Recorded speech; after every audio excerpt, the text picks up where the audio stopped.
देवियों को पूजने वाली इस धरती पर एक और देवी की निर्मम हत्या करके हमने विश्व गुरु बनने की ओर एक और कदम बढ़ा लिया है। अभी कुछ समय पहले जब सोनम रघुवंशी का केस आया था तो लोगों ने कहा था कि औरत को आजादी देकर हमने गलत कर दिया। आजादी, और आपकी इतनी औकात है कि आप एक औरत को आजादी दे सको? ये आजादी ही तो है।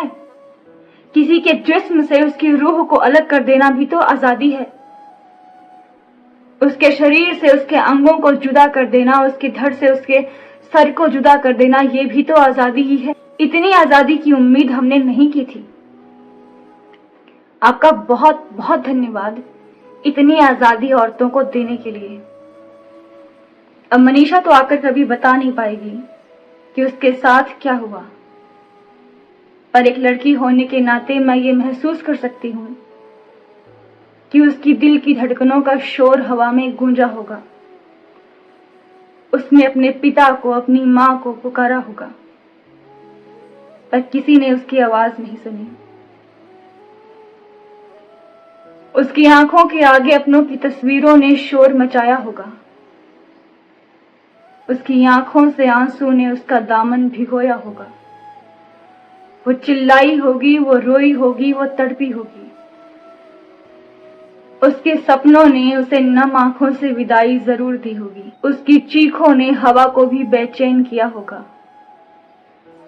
उसने पुकारा होगा अपने पिता को, अपनी मां को, जो उसके भगवान थे। वो उस वक्त मौत से नहीं, एक इंसान से डरी होगी। और हम क्या करेंगे? हम बात करेंगे उसके चरित्र की। हम बात करेंगे उसके साथ कौन था, कोई था या नहीं। हम बात करेंगे समय रात का था या नहीं। हम बात करेंगे कि उसके कपड़े कैसे थे। हम बात करेंगे कि उसका चरित्र कैसा था। वो किससे बात करती थी, वो कहाँ गई थी और क्यों गई थी, वो कॉलेज क्यों गई थी, और सबसे आखिरी सवाल कि वो लड़की ही क्यों थी। मनीषा का सबसे बड़ा गुनाह यही था कि वो लड़की ही क्यों थी।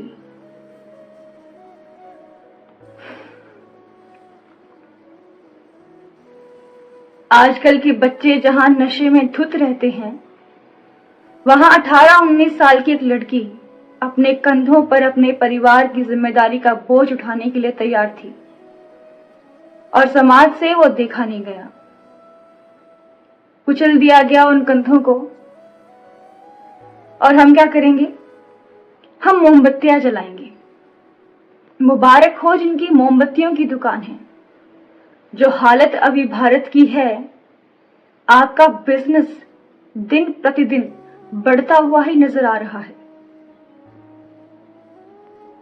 मेरा एक सवाल इस समाज से है और भारतीय माता पिता से है कि आप तो भगवान है ना, आप अपने बेटों को नहीं सिखा पाए कि एक औरत की इज्जत कैसे करनी है। एक नुक्कड़ पर खड़ा लड़का एक लड़की को तब तक घूरता रहता है जब तक वो नजरों से ओझल नहीं हो जाती। ये शुरुआत है एक रेपिस्ट बनने की। ये छोटी छोटी हरकतें ही इतने बड़े जघन्य अपराध को अंजाम देती है। पर ये सब तो नॉर्मल है।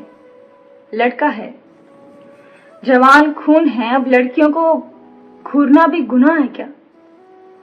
ऐसा कहकर यह समाज हमेशा अपना पल्ला झाड़ लेता है।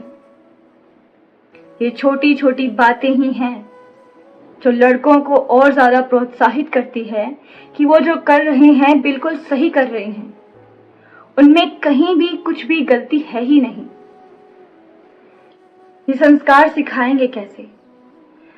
माता पिता भगवान बनकर बैठे हैं, पति परमेश्वर बनकर बैठा है, और ये औरतों को देवियां देवियां कहकर उनका शोषण वर्षों से करते आ रहे हैं। वो देवी तब है जब बात माफ करने की हो। वो देवी तब है जब बात त्याग करने की हो। वो देवी तब है जब बात सहन करने की हो। वो देवी तब है जब बात समझौते करने की हो। और जब बात अधिकारों पर आ जाए तो वो इंसान भी नहीं है। आपके समाज से और आपके लोगों से उम्मीद ही क्या की जा सकती है। आप उन्हीं की वंशज है ना, जिस समाज में भ्रूण हत्या के हजारों अपराधी बैठे हैं। दहेज प्रथा, सती प्रथा, न जाने कितनी प्रथाएं जो औरत के खिलाफ रही थी, आप उसी समाज के अंश हैं। आप लोगों से और उम्मीद भी क्या की जा सकती है। अपने ही औलादों को मारने से बचाने के लिए सरकारों को बीच में आना पड़ता है। ये वो समाज है। तुम बेटियों को मत मारो, हम तुम्हें पैसे देंगे, हम तुम्हें फ्री में एजुकेशन देंगे, हम तुम्हें फ्री में खाना देंगे, बस इनको मत मारो। भारत के हर घर में कभी ना कभी किसी ना किसी नवजात बेटी को जरूर मारा गया होगा, किसी ना किसी बहू को जरूर जलाया गया होगा। ये वही लोग हैं, ये वही लोग हैं, ये उन्हीं का परिवार है, ये उन्हीं परिवारों के बेटे हैं जो बलात्कारी हैं। आपको मिली होगी आजादी 1947 या 2014 में। हम तो आज भी घर से बाहर निकलने में डरते हैं, रात के अंधेरे में छोड़ो, दिन के उजाले में भी। आजादी मुबारक हो पुरुषों को। आप किसी भी लड़की को छेड़ सकते हो, जिस पर दिल आ जाए, जिस पर मन आ जाए, उसका रेप कर सकते हो और उसे मार भी सकते हो, और आपको कोई रोकेगा भी नहीं। ये पुलिस, ये जज, ये वकील, इन सब ने पढ़ाई पता है क्यों की है? आप सबको बचाने के लिए, कि आप सबको बचाने के लिए पूरी पूरी कोशिश करेंगे। आप चिंता मत करना, आपको कोई पकड़ेगा भी नहीं, और अगर पकड़े भी गए तो क्या होगा? जेल होगी। अपराधियों के लिए जेल किसी हॉस्टल से कम नहीं है, और बलात्कारियों को पैरोल तो बहुत आसानी से मिल जाती है। इसलिए आप चिंता मुक्त होकर सारे अपराधों को अंजाम देना। ये बड़े बड़े अधिकारी आपकी सेवा में निरंतर लगे हुए हैं। और हाँ, पुलिस वालों के लिए खास संदेश मेरी तरफ से। आप जिन अपराधियों को बचाने की कोशिश कर रहे हैं, क्यों कर रहे हैं? शायद इसलिए कि किसी दिन आपकी माँ, आपकी बहन या आपकी बेटी, उनके रेप और उनके मर्डर करने में भी ये अपराधी काम आएंगे। क्या इसलिए आप उनको बचा रहे हो? और पुलिस वालों से मेरा ये कहना है कि आप वही युवा हैं जो कुछ समय पहले किसी एग्जाम की तैयारी कर रहे थे और आपने वो एग्जाम क्लियर किया और आप अधिकारी बन गए। तो अब आपको ऐसा क्यों लगता है कि जो बाकी की जनता है वो बेवकूफ है? क्या किसी को ये समझ में नहीं आ रहा कि ये मर्डर है या सुसाइड है? आप कुछ भी कहेंगे तो लोग मान लेंगे। या आपको यूं लगता है कि सारी दुनिया का ज्ञान आप में ही समा गया है? एक वर्दी आपको मिल गई तो इसका अर्थ ये नहीं है कि बाकी की जनता के पास वर्दी नहीं है तो उनके पास बुद्धि नहीं है। कहानियां बनाने का काम आप कब से करने लगे? हमारे समाज में बदलाव जरूरी है। मनीषा को इंसाफ मिलना जरूरी है। अगर हम ऐसे ही चुप रहे तो यहां और बहुत सारी मनीषा होंगी। अब मन डरा हुआ है, मन बहुत व्यथित है। इसलिए मेरी हाथ जोड़कर विनती है कि हमारे समाज में एक और मनीषा ना बने, एक और परिवार इस दुख को ना भुगते।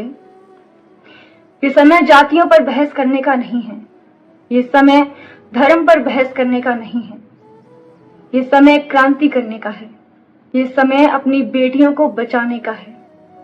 अगर हो सकता है तो बचा लो। धन्यवाद।